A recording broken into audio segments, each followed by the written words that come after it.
윤변의 판례 콘서트. 안녕하세요. 판례 콘서트의 윤성현 변호사입니다. 지난 48회 동영상에서는 책임의 구성 요소인 위법성의 인식과 관련하여 위법성의 인식은 어느 정도여야 하는지와 형법 제16조는 법률의 부지인 경우에는 적용되지 않는다는 것을 살펴보았습니다. 오늘 동영상에서는 이를 토대로 형법 제16조의 법률의 착오와 관련하여 정당한 이유는 어떤 경우에 인정될 수 있는지에 관하여 보도록 하겠습니다.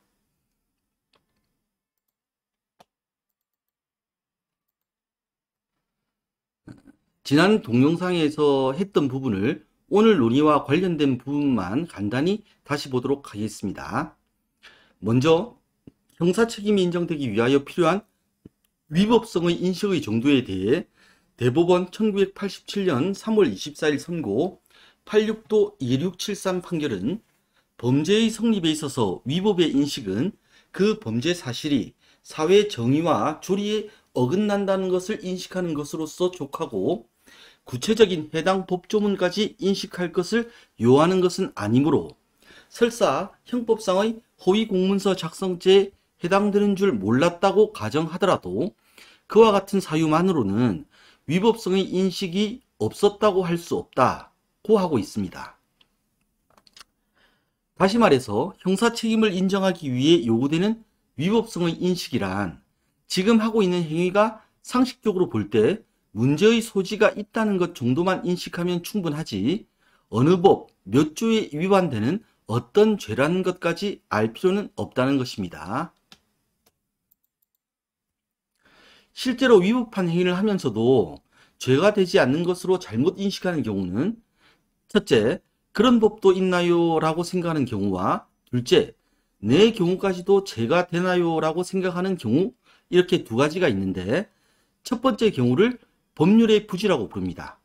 그런데 형법 제16조는 자기의 행위가 법령에 의하여 죄가 되지 아니한 것으로 오인한 행위는 그 오인에 정당한 이유가 있는 때에 한하여 벌하지 아니한다고 규정하고 있고 이 말을 문자 그대로 보면 자기의 행위가 일반적으로는 죄가 되는데 법령에 의하여 죄가 되지 아니하는 특수한 경우에 해당하는 것으로 오인한 행위는 그 오인에 정당한 이유가 있는 데 한하여 벌하지 아니한다는 것으로 읽어지죠. 이렇게 읽어지기 때문에 대법원 1980년 2월 12일 선고 7구도 285 판결은 형법 제16조 소정의 법률의 착오는 단순한 법률의 부지를 말하는 것이 아니고 일반적으로는 범죄가 되는 행위지만 특수한 경우에는 법령에 의하여 허락된 행위로서 죄가 되지 아니한다고 그릇 인정하고 착오하고 이 말입니다. 오인하고 그와 같이 그릇 인정함에 있어서 그와 같이 오인함에 있어서 착오함에 있어서 정당한 이유가 있는 경우에 벌하지 않는다는 것이다 라고 하고 있다고 말씀드렸습니다. 자, 이게 이제 법률의 부지는 형법 제16조 법률의 착오의 적용 대상이 아니다라는 이야기죠. 오늘은 바로 이 정당한 이유가 언제 있느냐 하는 부분입니다. 오늘 다룰 부분은 앞으로 형법 제16조에서 말하는 정당한 이유는 어떤 경우에 인정되고 어떤 경우에는 인정되지 않는지에 관해 그 기준을 구체적으로 살펴보겠습니다. 하지만 그 전에 정당한 이유가 있다는 것이 어떤 의미인지를 일반적으로 알아야겠습니다. 일반적 의미를 알아야 할 필요가 있습니다. 위법한 행위를 하면서도 적법한 행위라고 잘못 아는 것을 법률의 착오라고 합니다. 학자들은 금지의 착오라고 부릅니다. 여기서 착오란 어긋날 착, 잘못 오로써 어긋나게 잘못하는 것을 말합니다. 이렇게 어긋나게 잘못함에 있어서 그러한 착오를 피할 수 없었던 사정이 있었다면 정당한 이유가 있다고 하는 것이 판례의 입장입니다. 다시 말해서 이러한 착오를 회피할 수 있었다면 정당한 이유가 없었던 것이고 회피할 수 없었다면 정당한 이유가 있다는 것이 판례입니다.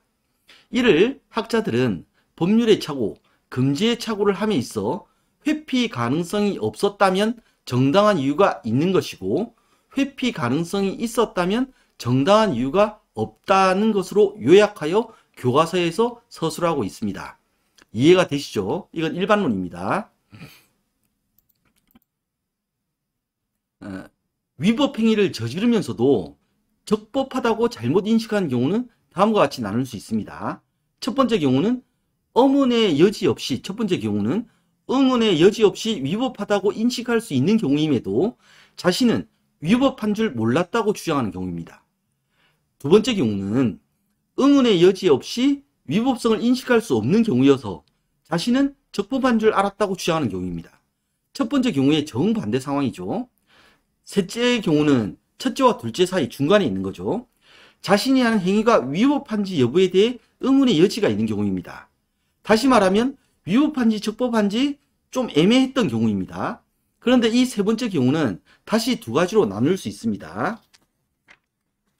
셋째 다시 1, 이거는 뭐냐면 애매하기 때문에 자신의 행위의 위법성 여부에 대해 심사숙고하거나 조회를 하는 등 위법 행위를 피하기 위해 진지한 노력을 다했음에도 자신이 하고자 하는 행위가 위법하지 않고 적법하다고 잘못 판단하는 경우입니다.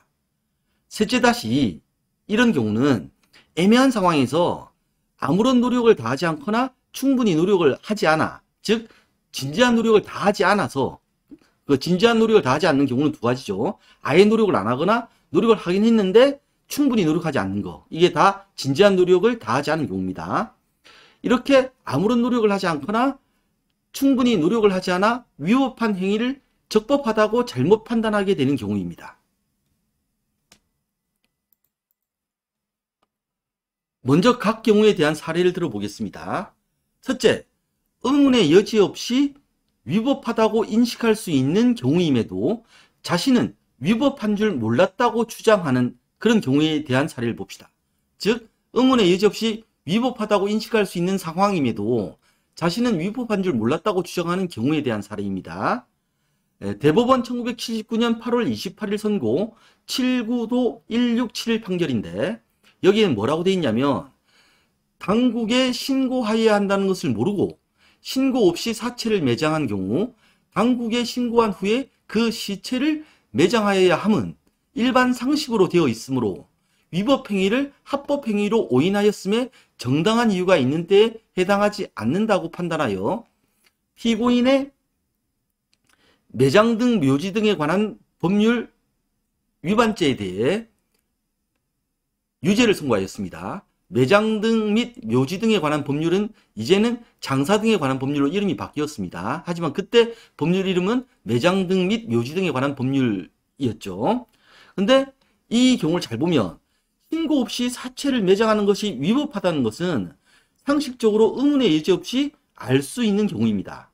따라서 위법한 줄 몰랐다는 착오는 위법하다는 것을 누구나 알 수 있는 그런 경우이기 때문에 처음부터 피할 수 있었던 착오여서 이런 경우에는 아예 처음부터 정당한 이유가 있는 경우에 해당할 수가 없습니다. 그렇다면 언제나 정당한 이유가 없죠. 따라서 착오에 정당한 이유가 있을 것을 요구하는 형법 제16조가 적용될 여지가 아예 없습니다. 좀 이해가 되시죠? 자, 두 번째 경우, 이건 첫 번째 경우와 정반대되는 경우입니다. 의문의 여지 없이 그 위법성을 인식할 수 있는 상황이어서 자신은 적법한 줄 알았다라고 주장하는 경우의 사례를 보겠습니다. 그 대법원 1972년 3월 31일 선고 79도 64 판결의 사례입니다. 초등학교 교장인 갑은 도교육위원회로부터 꽃 양귀비를 포함한 194종의 교재 식물을 식재, 이건 심어서 또는 표본으로 비치하여 그 생생한 교재로 활용하라는 지시를 도교육위원회로부터 받았습니다. 갑은 이에 따라 꽃 양귀비 종자를 사서 학교 교정 화단에 뿌려 재배하였습니다. 그런데 꽃 양귀비는 마약인 아편의 원료가 되기 때문에 허가를 받지 않은 사람은 마약법에 의하여 이렇게 자기 마음대로 심게 되면 처벌을 받게 됩니다. 현재는 마약법이 마약류 관리에 관한 법률로 바뀌었습니다. 그러니까 이제 허가 안 받고 그 꽃 양귀비를 네가 그 종자를 사가지고 재배를 했으니 처벌하겠다 해서 기소를 한 거죠, 검사가. 자, 이에 대해 대법원은 갑이 꽃 양귀비 종자를 매수하여 학교 화단에 식재한 행위는 이 위법한 행위입니다. 위법한 행위는. 하지만 죄가 되지 아니한 것으로 믿었다 할 것이고, 갑은 그렇게 죄가 되지 아니한 것으로 믿었다 할 것이고, 이와 같은 오인에는 정당한 이유가 있다고 할 것이며, 이러한 경우에는 누구에게도 위법의 인식을 기대할 수 없다. 이걸 위법하다고 인식하기를 기대할 수 없다라고 하면서 형법 제16조의 법률의 착오에 해당한다고 하여 무죄가 맞다고 판단하였습니다. 여기서 주목할 점은 누구에게도 위법의 인식을 기대할 수 없다고 한 이 부분입니다. 다시 말해서 의문의 여지 없이, 즉 누구라도 위법성을 인식할 수 없는 경우여서 형법 제16조의 정당한 이유에 해당한다는 것입니다. 다시 말하면 법률의 착오, 금지의 착오를 함에 있어 회피 가능성이 아예 없었던 경우이기 때문에 정당한 이유가 있다는 것입니다. 이해가 되시죠? 자, 이제 세 번째 경우, 즉 첫 번째 경우와 두 번째 경우의 중간인 애매한 경우입니다. 그 중에서 이제 셋째 다시 1번 좀 해보겠습니다. 자신이 하는 행위가 위법한지 여부에 대해 의문의 여지가 있기 때문에, 즉 다시 말하면 위법한지 적법한지 좀 애매하기 때문에 자신의 행위의 위법성 여부에 대해 심사숙고하거나 조회를 하는 등 위법 행위를 피하기 위해 진지한 노력을 다했음에도 자신이 하고자 하는 행위가 위법하지 않고 적법하다고 잘못 판단한 경우에 관한 사례를 보겠습니다. 대법원 2005년 8월 19일 선고 2005도 1697 판결의 사례입니다. 산림법, 이거 현재는 또 이 법이 이름이 바뀌었어요. 산림자원의 조성 및 관리에 관한 법률로 이름이 바뀌었습니다. 그 당시의 산림법에 의하면 나무가 현재 일시적으로 없더라도 나무가 집단적으로 자라고 있던 임야도, 지금 현재 그 나무가 아예 없더라도 그 임야도 산림에 속하기 때문에 그 산림인 임야에 토석을 쌓는 등 그 형질을 변경시키는 행위를 하기 위해서는 허가를 받아야 하고, 허가를 받지 않고 산림인 임야에 토석을 쌓으면 처벌을 받았습니다. 그 당시 법에 의하면. 그런데 갑은 여관 신축 공사를 하는 과정에서 생긴 토석을 사실상 나대지 상태로서 나무가 자라고 있지 않던 임야에 적치할 계획을 세웠습니다. 그런데 좀 애매한 거죠. 애매했던 거죠. 갑 입장에서는. 그런데 이런 행위가 산림법상 문제가 되는지 좀 애매하다 보니 노력을 하기 시작해요. 진지한 노력을. 그걸 알아보기 위해 양평군 산림과 담당 공무원에게 문의를 해봤어요. 문의를 하였더니 담당 공무원이 허가를 받지 않더라도 문제가 되지 않는다는 답변을 해주어서 이를 듣고 허가 없이 임야에 토석을 쌓아두었다가 산림법 위반죄로 이제 기소가 된 거예요. 이에 대해 대법원 2005년 8월 19일 선고 2005도 1697 판결은 행정처의 허가가 있어야 함에도 불구하고 허가를 받지 아니하고 처벌 대상의 행위를 한 경우, 이게 이제 뭐냐면 이 사건에서는 그 허가를 받지 않고 그 임야에 토석을 쌓은 경우죠. 허가를 담당하는 공무원이 허가를 요하지 않는 것으로 잘못 알려주어 이를 믿었기 때문에 허가를 받지 아니한 것이라면 허가를 받지 않더라도 죄가 되지 않는 것으로 착오를 일으킨 데 대하여 정당한 이유가 있는 경우에 해당하여 처벌할 수 없다고 판단하였습니다. 이해가 되시죠? 이는 자신의 행위가 위법한지 아니면 적법한지 애매하여 허가 담당 공무원의 조회를 하는 등 진지한 노력을 다한 결과 담당 공무원의 답변을 믿고 적법하다고 오판한 것이기 때문에 형법 제16조의 정당한 이유가 있는 경우에 해당한다는 것입니다. 그러면 셋째 다시, 이건 어떤 경우냐면 진지한 노력을 다하지 않은 경우예요. 자신이 하는 행위가 위법한지 여부에 대해 의문의 여지가 있는 상황, 즉 위법한지 적법한지 좀 애매한 상황에서 아무런 노력을 하지 않았거나 충분히 노력을 하지 않아, 즉 다시 말해 진지한 노력을 다하지 않아 위법한 행위를 적법하다고 잘못 판단하게 되는 경우에 관한 사례를 보겠습니다. 먼저 아무런 노력을 하지 않은 경우부터 보겠습니다. 대법원 2006년 3월 10일 선고 2005도 6316 판결의 사례입니다. 당시의 공직선거 및 선거부정방지법, 앞으로 이를 공직선거법이라고 하겠습니다. 이 공직선거법에 의하면 선거 홍보물에는 고등교육법에서 인정되는 정규 학력 외에는 기재할 수 없습니다. 그런데 지방선거에 출마한 갑은 정규 학력이 아닌, 고등교육법에서 인정되는 정규 학력이 아닌 중앙대학교 사회개발대학원 중소기업 최고 경영자 과정을 이수했다는 이력을 선거 홍보물에 기재하여 우승하였습니다. 갑은 공직선거법 위반죄로 기소되자 과거 지방선거에서 같은 내용의 선거 홍보물을 사용하였지만 처벌받지 않았고, 홍보물의 내용이 공직선거법에 위반됨을 알지 못하였다는 취지로 주장하였습니다. 이에 대하여 판례는 이러한 경우 형법 제16조 소정의 법률의 착오에 해당하는 정당한 이유가 있다고 볼 수 없다고 판단하였습니다. 이 사안을 보면 갑은 자신의 행위가 위법한지 아니면 적법한지에 대해 알아보려고 어떠한 조회도 안 했잖아요. 그러니까 아무런 노력을 하지 않았음을 알 수 있습니다. 따라서 정당한 이유가 없다는 거죠. 노력을 하긴 했는데 충분히 노력을 다하지 않은 경우의 사례를 보겠습니다. 대법원 2009년 6월 11일 선고 2008도 10373 판결의 사안입니다. 그 사안에서 보면 그 당시 이제 전파법에 의하면 무선 설비를 수입하여 판매하고자 하는 자는 수입하려는 무선 설비에 대해 정보통신부로부터 형식 등록을 받아야 합니다. 그리고 동일한 제품에 대해 다른 수입자가 형식 등록을 이미 받았다고 하더라도 수입자별로 형식 등록을 받아야 하고, 이를 받지 않고 수입하여 판매하면 전파법 위반죄로 처벌됩니다. 갑은 무선 설비를 미국으로부터 수입하여 납품처에 납품하게 되었는데 그 무선 설비와 동일한 제품에 대하여 다른 수입자가 수입을 하면서 이미 형식 등록을 받은 것을 알게 되어 갑도 별도로 형식 등록을 받아야 하는지에 대해 납품처의 담당 직원에게 물어보았습니다. 그러자 그 담당 직원은 형식 등록이 필요 없다고 답변을 해주어 갑은 이러한 납품처 담당 직원의 답변을 믿고 형식 등록을 받지 않고 무선 설비를 수입하여 납품처에 납품하다가 기소되었습니다. 이에 대하여 대법원 2009년 6월 11일 선고 2008도 10373 판결은 갑이 이 사건 무선 설비의 납품처 담당 직원으로부터 형식 등록이 필요 없다는 취지의 답변을 들었다고 하는 등의 사유만으로 형법 제16조에 정한 그 오인에 정당한 이유가 있는 법률의 착오에 해당한다고 볼 수 없다고 판단하였습니다.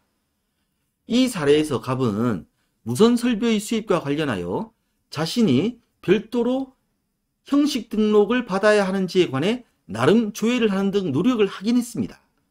그러나 이러한 노력을 충분한 것으로 인정하기는 어렵습니다. 왜냐하면 갑이 진정 노력을 다하고자 했다면 납품처 담당 직원이 아니라 관할 부서인 정보통신부 담당 공무원에게 질의를 하였어야 하기 때문입니다.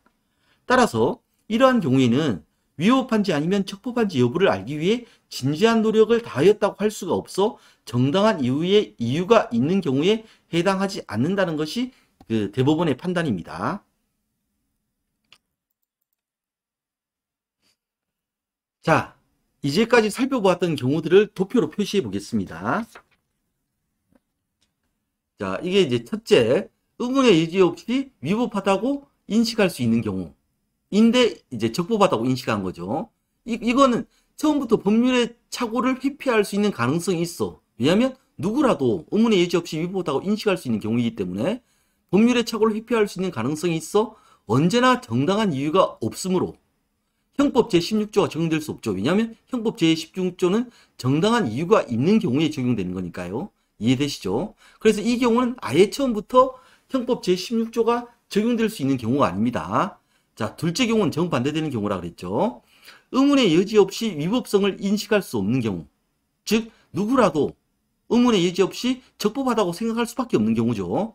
이때 적법하다고 인식했어요. 이 경우는 항상 형법 제16조의 정당한 이유에 해당한다는 겁니다. 요 사이에 이제 세 번째 경우, 애매한 경우죠. 요 사이에 끼어죠. 위법한지 여부에 대해 의문의 여지가 있는 경우입니다. 여기에 대해서 의문의 여지가 있으니까 두 가지 경우가 있죠. 심사숙고나 조회를 하는 등 노력을 아예 하지 않았거나 충분히 노력을 하지 않은 경우, 이게 셋째 다시인데 이때 이렇게 노력을 다하지 않고 적법하다고 인식한 경우에는 형법 제16조의, 왜냐하면 이건 회피할 수 있는 가능성이 있기 때문에 형법 제16조의 정당한 이유에 해당하지 않는다는 겁니다. 자, 심사숙고나 조회 등 충분히 진지한 노력을 다한 경우입니다. 그렇게 해서 그 위법한지 여부에 대해 의문의 여지가 처음엔 있었는데 노력을 다해 보니 이건 적법하구나 이렇게 인식한 경우예요. 이때는 형법 제16조의 정당한 이유가 있는 경우에 해당합니다. 왜냐하면 회피할 수 없으니까요. 이렇게 노력의 결과 이런 적법하다고 믿을 수밖에 없는 상황이 되어버렸으니까 정당한 이유가 있는 경우에 해당합니다.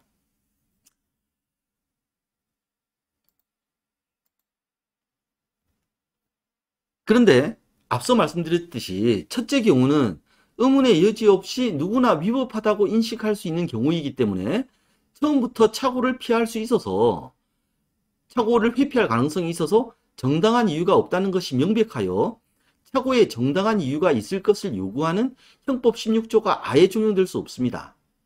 그러면 이를 제외하고 다시 표를 만들어 보면 정당한 이유가 있었는지에 대해서 문제가 되는 경우는 요 경우만 남는 거죠. 여기서 정당한 이유가 아닌 경우는 이렇게 음영이 처리된 요 부분입니다. 나머지는 정당한 이유가 있는 경우에 해당하는 거예요. 자, 이제 이를 판례가 어떻게 표현하는지 보겠습니다.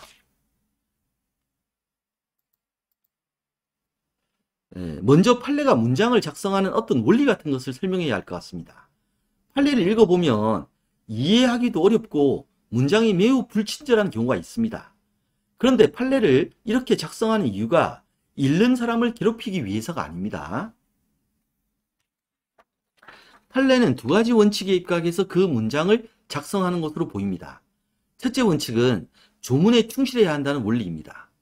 둘째 원칙은 일종의 미니멀리즘인데 가장 단순한 형태로 간결하게 작성해야지 중언부언하면 안 된다는 원칙입니다. 조문에 충실해야 한다는 첫째 원칙에 대한 예를 보겠습니다. 앞서 본 공직선거법 위반죄에 대한 대법원 2006년 3월 10일 선고 2005도 6316 판결의 문장을 보겠습니다. 피고인이 과거 지방선거에서 이 사건 홍보물과 같은 내용의 선거 홍보물을 사용하였지만 처벌받지 않았다거나 이 사건 홍보물의 내용이 구 공직선거법에 위반됨을 알지 못하였다는 사유만으로는 피고인의 행위에 범위가 없다거나 형법 제16조 소정의 법률의 착오에 해당하는 정당한 이유가 있다고 볼 수 없다. 정당한 이유가 있다고 볼 수 없다. 왜 판례는 정당한 이유가 없다고 적지 않고 정당한 이유가 있다고 볼 수 없다라고 적었을까요? 읽는 사람을 괴롭히기 위해서가 아닙니다. 형법 제16조가 그렇게 되어 있기 때문입니다. 형법 제16조를 다시 보시죠. 형법 제16조 법률의 착오. 자기의 행위가 법령에 의하여 죄가 되지 아니한 것으로 오인한 행위는 그 오인에 정당한 이유가 있는 때에 한하여 벌하지 아니한다. 정당한 이유가 있는 때라고 하고 있기 때문에 여기에 해당하지 않는다는 것을 표현하기 위하여 정당한 이유가 있다는 부분은 건드리지 않고 그 다음에 부정어를 사용하여 정당한 이유가 있다고 볼 수 없다라고 한 것입니다. 즉 정당한 이유가 있다. 요거는 조문에 나오는 말이라서 안 건드리려고 한 거죠. 따라서 요걸 부정하려고 하니까 정당한 이유가 없다라고 적은 게 아니라 정당한 이유가 있다고 볼 수 없다라고 뒤에다 부정을 붙여버린 거죠. 만약에 정당한 이유가 없다라고 판결문에 적어버리면 대법원이 판례를 작성하면서 왠지 형법 제16조의 정당한 이유가 있는 때라는 조문을 마음대로 고치는 것처럼 느껴지기 때문에 이렇게 정당한 이유가 있다고 볼 수 없다라고 적은 것입니다. 이해가 되시나요? 둘째 원칙인 미니멀리즘에 대해 말씀드리겠습니다.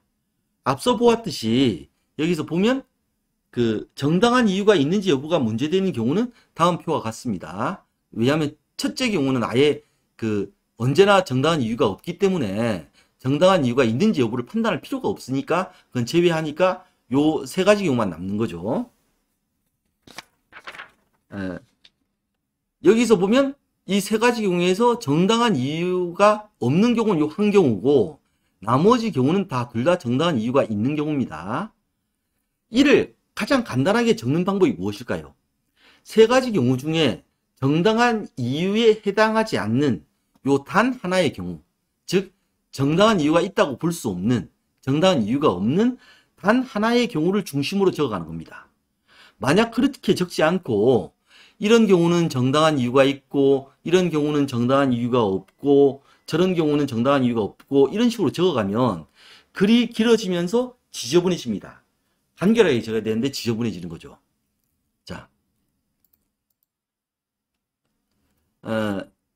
자, 다시 표를 볼게요. 이 표는 최초의 표에서 의문의 여지 없이 위법하다고 누구나 인식할 수 있었음에도 적법하다고 착오한 첫 번째 경우를 제외하고 작성한 표입니다. 첫째 경우를, 그 앞에 첫째 경우가 없어졌죠. 왜냐하면 형법 제16조의 해석에서는 정당한 이유가 있는 경우가 언제이냐가 문제되기 때문에 조문상 처음부터 정당한 이유가 없는 경우는 고려할 필요가 없기 때문입니다. 이 표에서 보듯이 이제 그 첫 번째 경우를 제끼고 요 나머지 남아있는 요 세 가지 경우에서 보듯이 위법한지 여부에 대해 의문의 여지가 있음에도 심사숙고나 조회 등 충분한 노력을 아예 하지 않았거나 다하지 않아 적법하다고 잘못 인식하게 된 경우에는 정당한 이유가 있다라고 볼 수 없습니다. 그러면 여기를 반대 해석하면 나머지 경우는 정당한 이유가 있는 것이 되겠죠. 그렇죠? 자, 그럼 이거 판례가 어떻게 표현인지 한번 볼까요? 이때 정당한 이유는 행위자에게 자기 행위의 위법 가능성에 대해 심사숙고하거나 조회할 수 있는 계기가 있어 자신의 지적 능력을 다하여 이를 회피하기 위한 진지한 노력을 다하였더라면 스스로의 행위에 대하여 위법성을 인식할 수 있었는데도 이를 다하지 못한 결과 자기 행위의 위법성을 인식하지 못한 것인지 여부에 따라 판단하여야 한다. 즉 이를 다하지 못한 결과에 해당하느냐, 이를 다하지 못한 경우에 해당하느냐에 따라 판단해야 된다. 여기에 해당하느냐에 따라 판단해야 된다. 느낌 오세요? 자, 이게 다시 한번 또 계속 설명을 해드릴게요. 자, 행위자에게 자기 행위의 위법 가능성에 대해 심사숙고하거나 조회할 수 있는 계기가 있어 자신의 지적 능력을 다하여 이를 회피하기 위한 진지한 노력을 다하였더라면 스스로의 행위에 대하여 위법성을 인식할 수 있었는데도 이를 다하지 못한 결과 자기 행위의 위법성을 인식하지 못한 것, 바로 이 부분이 이 앞의 표에서 본 음용 처리가 된 정당한 이유가 없는 경우에 관한 기술이라는 걸 알 수 있죠. 기술입니다. 이를 다시 보면, 자, 행위자에게 자기 행위의 위법 가능성에 대해 심사숙고하거나 조회할 수 있는 계기가 있어. 이렇게 나오잖아요. 계기가 있어. 자, 요 말이 뭔 말이냐. 이거는 위법한지 여부에 대하여 의문의 여지가 있어 애매한 경우를 의미하는 것으로 보입니다. 왜냐하면 애매한 느낌이, 위법한지 적법한지 애매한 느낌이 드는 것 자체가 행위가 위법한지 적법한지 알아봐야 할 계기가 되지 않습니까? 그렇죠? 이제 그런데도 이를 다하지 못한 결과, 이게 뭐예요? 진지한 노력을 다하지 못한 결과 자기 행위의 위법성을 인식하지 못한 것은 위법한 행위를 피하기 위한 진지한 노력을 아예 하지 않았거나 불충분하게 하여 자기 행위가 위법함을 알지 못한 것을 의미하고, 이런 경우에는 당연히 형법 제16조의 정당한 이유가 있는 경우에 해당하지 않습니다. 이제 표를 다시 한번 볼게요. 자, 이 표를 다시 한번 보면 여기서 보듯이 정당한 이유가 없는 경우에 해당하는지 여부에 따라 정당한 이유가 있는지 없는지가 판단됩니다. 요 경우에 해당하면 정당한 이유가 없는 거고, 요 경우에 해당하지 않으면 다 요 둘 중에 하나가 돼버리니까 정당한 이유가 있는 것에 해당하는 게 되는 거죠. 그래서 이 표를 가장 간단하게 표현하면 앞서 본 판례의 그 문헌이 나오게 됩니다. 다시 한번 볼게요. 이때 정당한 이유는 행위자에게 자기 행위의 위법 가능성에 대해 심사숙고하거나 조회할 수 있는 계기가 있어. 이게 뭐냐면 위법한지 여부에 대하여 의문의 여지가 있는 경우라는 거죠. 자신의 지적 능력을 다하여 이를 회피하기 위한 진지한 노력을 다하였더라면 스스로의 행위에 대하여 위법성을 인식할 수 있었는데도, 즉 회피 가능했었는데도 이를 다하지 못한 결과, 그러한 노력을 충분히 다하지 못한 결과 자기 행위의 위법성을 인식하지 못한 것, 요게 요 첫 번째죠. 요 첫 번째 경우에 해당하는지 여부에 따라 판단해야 한다. 요 경우냐 아니면 요 경우가 아닌 다른 경우냐에 따라 판단해야 한다. 느낌이 오시나요? 이렇듯 판례는 가급적 중언부언하지 않고 가장 간결한 형태로 표현하고 싶어하는 경향이 있습니다. 그래서 판례가 어려워지는 겁니다.